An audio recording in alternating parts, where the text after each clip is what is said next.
Yeah, and what a warrior that little boy is. 30 rounds of chemo. I mean, wow, he's really been through it. So good on them bringing him up this holiday So much season. courage. We won't necessarily be cheering about snow and falling temperatures. I don't know. What if you got a pair of skis for Christmas Yeah, or for holidays here, huh? That's true. Yeah, it might not be so bad then. Or a new sled or some of those gloves. I want those gloves with the electricity. You put the battery pack in the back and warm it up. Heated gloves. Yeah, thank you. That's what they're called.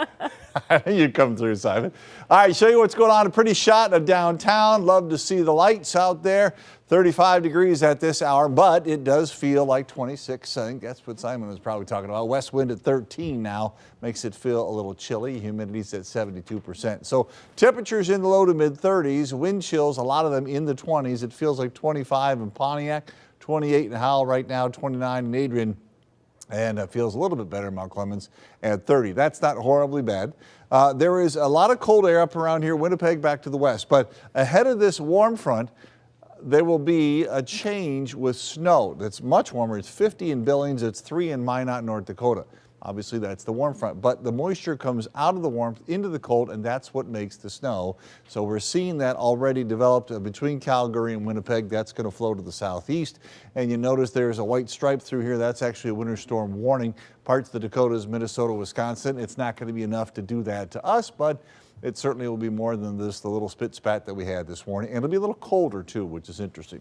So here's Futurecast. Tomorrow morning, 26 for the low in Detroit, about 8 o'clock or so, mid-20s as we get started. And because, again, it's a little bit colder, it's still, by the time we really get the snow cranking tomorrow night, in the low 30s mostly. So a better chance for this to stick. It's more moisture overall anyway, and more organized with a little bit more lift. So this is midnight tomorrow night. It could start late tomorrow or into the evening hours, but much of it is going to be coming overnight and then through Friday. Here's noon on Friday. Still snow in a lot of spots. Temperatures haven't changed a whole bunch. Most of them will be just above the freezing mark as we go along.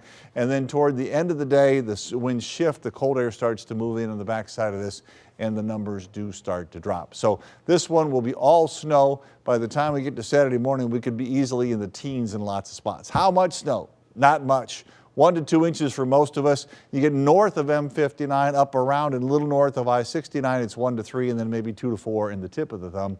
That's probably the northern half or so of Sanilac County. So this is not a lot of snow over all of Thursday night and through Friday as well, but the roads on Friday morning might be a bit interesting. 26 for a low tonight, mostly cloudy skies. It'll stay dry then. Then there's some action coming around here by the time we're done. Again, most of us 1 to 2.